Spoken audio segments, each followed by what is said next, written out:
Hi everyone, and today I'm going to be working on building these transmission mounts. So this is 57 Chev, 3-speed. So they have these mounts that hang off the side of the trans. That's the mount there, it's just sitting on the cross member here. Well, it hangs off the side of the bell housing. See that? They bolt into the bottom there. Now in the Chevy, they stick straight down. What I've done is flip them over and swap them side for side so they're out more sideways. Otherwise they'd be just about dragging on the ground the way they stick down.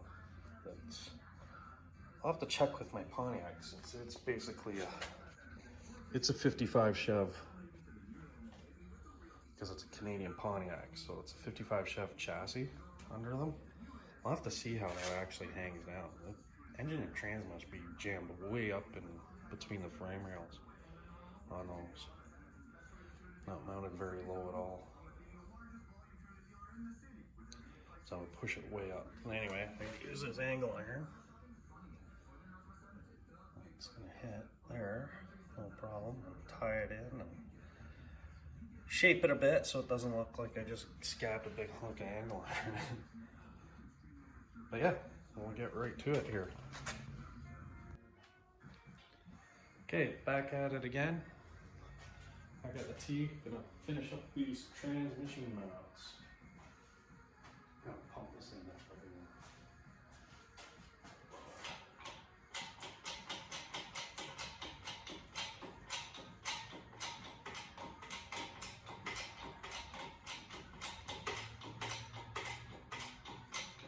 It's so cool, I was at work.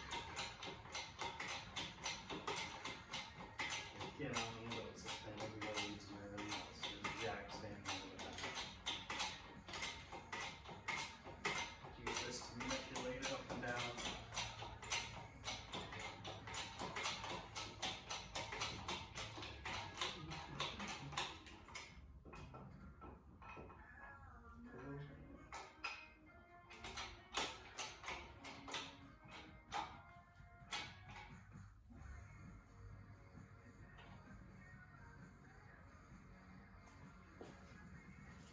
Jack back here.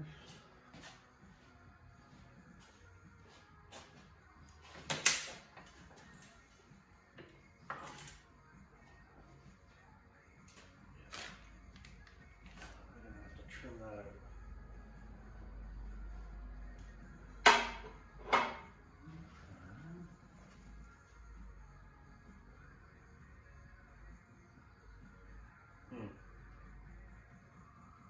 Do that sooner than later. Trim that out.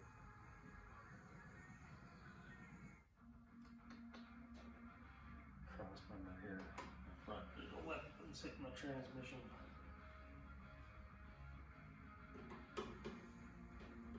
Kind of figured some of it would have to come out, if not all of it. Okay, next step. Crap. Sawzalls in the house. Right back. So the piece I got cut out. So leading edge cross member in here. So it's gonna go zip it across and then down. So I can raise the transmission up a bit higher so I can get the motor nice and level. I'm gonna have to raise that rad up just a touch. Ugh, a couple inches, which will be fine. Even with the front of the body channeled, it still won't be, the top of the rad won't be higher than the top of the cowl. Already had the body on and checked that, so that I'm good with. I do not like when they have the top of the rad is taller than the cowl. And it just throws the proportions way off. It's looks super horrible actually.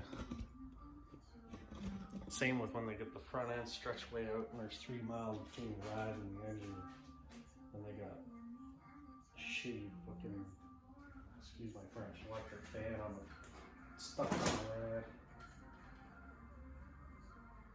I know it seems like picky points, but details. You see a car that looks as cool as hell, and you're like, man, those things usually look like crap. How come this thing looks so badass? And it's simple things. Stance is a big one. Wheels and tires are another big one. And you buy a dog crap car, buy like, for instance, 52 to 54 Ford. There's a lot around. They're fairly plentiful. They're good cars, I'm not saying they're dog crap, but I'm just saying you can get one that's, or even a 55, 56 Ford. There's one for sale in Victoria, 4-door hardtop. And it's $3,500, runner. For $3,500. That car, all it needed, paint was shot, but who cares? Dump it, lower it, chrome reverse rims or something, white wall tires, some cool flipper style hubcaps, maybe throw on some lake pipes if that survived. And the thing would be a badass cruiser, and people would be like, oh wow, must be nice, you got tons of money. No, I guarantee you'd have less than $5 grand than a car and it'd look bitchin'. So that's what you need to do. Stance is a big thing. It doesn't have to be slammed right on the dirt, just even just a little bit of nose down. Certain little touches, details. The small details are what makes a car cool or uncool. And you can buy all the parts. You go right through the catalog, buy all the parts, screw it all together, and it won't look cool. It'll look like you bought a bunch of catalog parts and screwed them together. It's hard to put your finger on it, but it's the look. If you want the look, get a bunch of the little book magazines and just start looking. And look at the time period you're building to. First, to figure out what the time period is.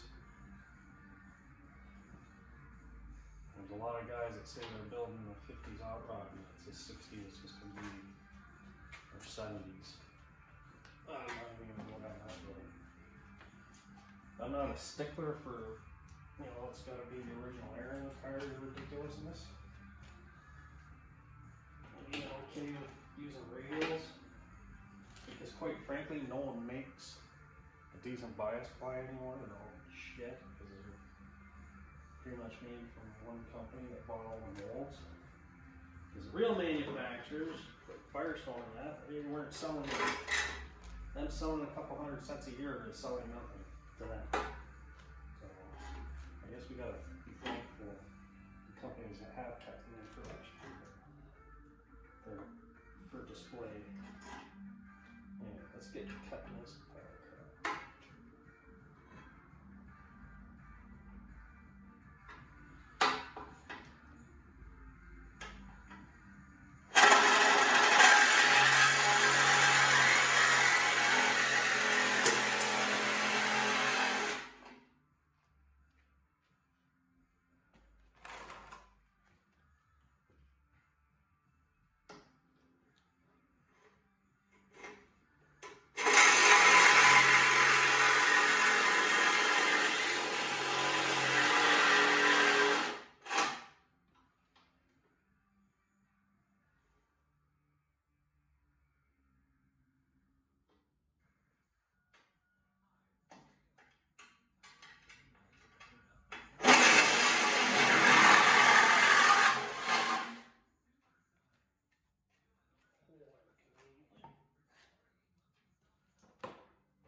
this out too.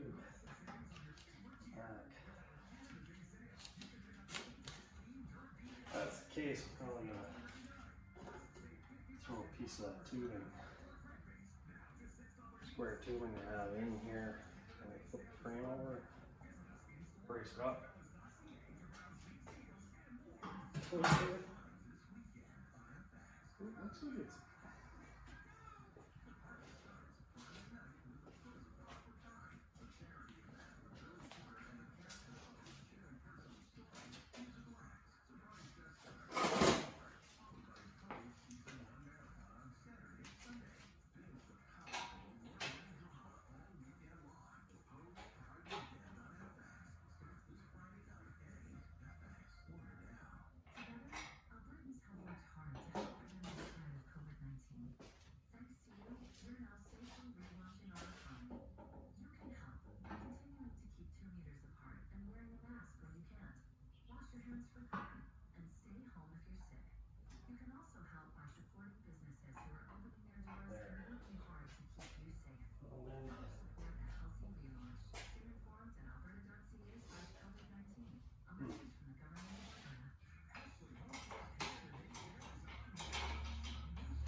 bang on. Bang on.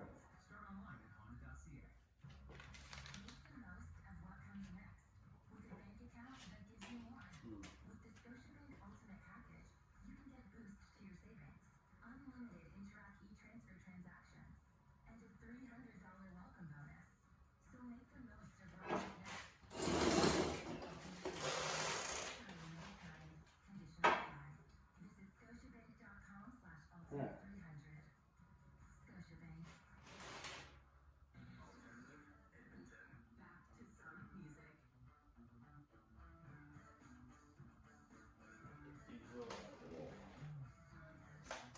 Level this center and casting line in the transmission center of this cross member.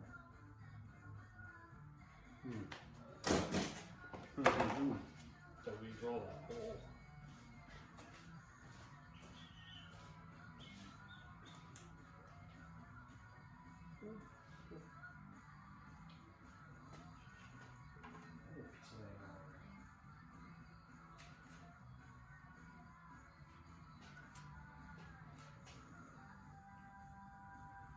It's time to clean the garage, man.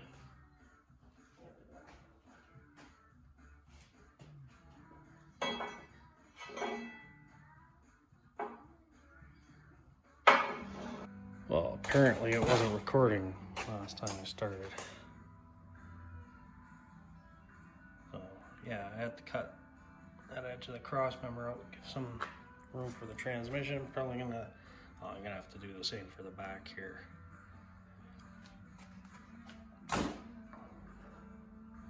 I'll brace it up after. I gotta flip the frame over. Anyway, once these transmission mounts and everything are done, and then I can get at stuff that needs to be welded on the underside. That means I got to disconnect the front suspension and everything else. But before I do all that, I get the trans and these trans mounts done, and then I'll start. Next is going to be the rear wishbones, or hairpins rather, is what I'm using. Bought a hairpin kit from Speedway.